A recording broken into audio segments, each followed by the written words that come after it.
현지 시간으로 7일 0시에 12개 나라의 상호 관세율을 적은 서한을 통보하겠다. 7일 0시면 우리나라 시간으로는 이제 조금 뒤입니다. 그렇습니다. 오후 1시입니다. 우리나라도 포함이 될까요? 어떻게 보십니까?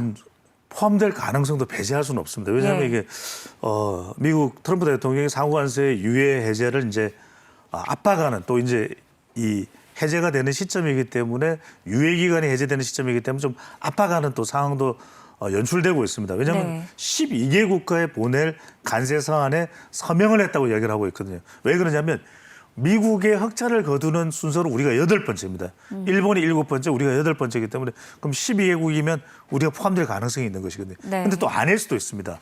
지금 여한구 통상교섭본부장도 그렇고 또 위성락 안보실장도 미국에 가서 협상을 하고 있는 상황이기 때문에 일단 트럼프 대통령은 9일까지 대부분의 협상을 마무리할 것이다. 서한 또는 또 서한을 보내거나 아니면 합의를 할 것이다 이렇게 이야기를 하는데 각 국가마다 이제 금액과 관세율은 달라질 것으로 보이는데 여러분들 쉽게 생각하면 됩니다. 지금 트럼프 대통령이 미리 깔아놓은 이 관세율은 10%입니다. 여기에 얼마나 이제 더 보태지느냐가 중요한데 10에서 70%가 될 수 있다 이렇게 이야기합니다. 그러니까 네. 어떤 국가는 그냥 아주 모든 국가에 부과하는 영국도 10%는 냅니다.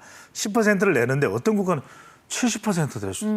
이건 엄청나게 차이가 있거든요. 네. 관세 수입을 다음 달 이제 1일부터 8월 1일부터 이제 시작을 할 것이다 이렇게 이야기를 하고 있는 것인데 우리나라에는 이제 비관세 강벽에 대한 부분들을 계속 줄기차게 이야기를 해왔거든요. 왜냐하면은 우리는 쌀이 초가 이제 생산이 되는데 수입해라. 네. 그다음에 이제 이 쇠고기 우리가 2008년에 또 강우병 파동도 겪었거든요. 그런데 원령을 30개월 넘기는 소에 대해서도 수입을 하라. 근데 이건 우리가 선뜻 받아들이기 쉽지 않습니다. 예. 소고기 세입이나 의약품의 가격 인상 등도 우리에게는 상당히 좀 부담이 될 수 있는 부분인데 관세 유예 만료 후에 이제 일방적 통보가 이루어지고 실제 부과는 8월이기 때문에 무슨 이야기냐?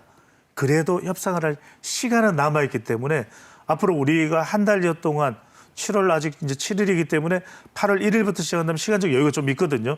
우리가 어떤 협상을 하느냐가 앞으로도 상당히 중요할 것으로 보입니다. 네, 그런가 하면 우리 국가안보실장은 지금 미국에 가 있습니다. 통상과 안보 두 가지 현안을 동시에 챙기고 있는데 지금 막판 조율 중인데 어떤 전략일까요? 그렇습니다. 이게 상당히 중요한 게 예. 미국에 가서 안보가 중요하다. 예. 한미 FTA 아니냐. 이거는 여한구 통상본부장이 제임슨 그리어와 USDL 대표 주례할 이야기고 마크 루비오 국무장관을 만나서 이거 상호관세 때문에 두 나라의 관계가 흔들리면 안 된다. 이 이야기를 해줄 수 있는 사람은 위성락 안보실장이거든요. 네. 북미국장까지도 역임했기 때문에 상당히 미국 통입니다. 그래서 안보실장은 상호관세 유예 시한에 임박해서 루비오 국무장관과 회동을 하게 되면 한미 관계가 이런 걸로 흔들려서는 안 된다. 이거 예. 굉장히 중요한 이야기죠. 그래서 관세율이나 유예 기간을 조금 연장하자. 우리가 새 정부가 들어서는데 기간이 충분했냐? 그렇지 않지 않았느냐. 설득력이 있고 또 명분이 있는 이야기거든요. 그렇기 때문에 대미 관세와 우리의 안보를 투 트랙으로 이제 가져가면서 미국을 설득하는 전략인데 네. 이렇게 하면서도 트럼프 대통령도 상당히 한국이 중요하다는 건 알고 있거든요. 그런 만큼 최종 서한을 보내기 직전에 그래. 한국은 좀 그래도 좀 시간이 많지 않았잖아. 시간을 좀 더 줍시다. 이렇게 될 수 있다는 점에서 우리로서는 협상에 지금 최선을 다하고 있는 모습으로 이해됩니다. 예, 통상교섭본부장도 지금 워싱턴에서 막판 협상 진행 중인 거죠? 그렇습니다. 지금 이미 이제 지난 일주일 전에 갔었는데 바로 또 방미를 했습니다. 네네. 그래서 일주일 만에 다시 방미를 해서 USTR 대표와 이제 회담을 하고 있는데 지금 미국의 협상을 보면은 제임슨 그리어 대표가 차지하는 비중도 있지만 스콧 베센트 실제로는 가장 큰 비중은 트럼프 대통령이 차지하고 있는데 여기에서 그래도 우리가 중요한 점들을 계속 강조하고 있습니다. 우리가 가지고 있는 장점인 조선, 그다음에 알래스카 LNG에 대한 투자 여부 이런 부분들은 우리가 미국과 충분히 협상할 수 있는 부분이거든요.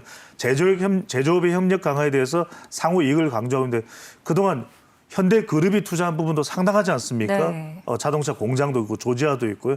그다음에 루이지애나에 또 현대제철이 지어지는 이런 부분들도 우리가 지금 강조하고 있는 부분인데 정부는 미국에 이 부분도 이야기를 하고 있습니다. 차 운반선 입항 수수료를 이제 부과하는 부분인데 이렇게 해서 이제 사실상 차에 대한 관세를 더 많이 이제 부과하는 그런 이제 결과가 가져오게 되는데 중국을 겨냥한 것이거든요. 그래서 지금 통상교섭본부장 이거 중국 겨냥한 거면 우리는 좀 제외해달라. 우리는 부과하면 안 된다는 점을 또 강조하고 있는 것이고요.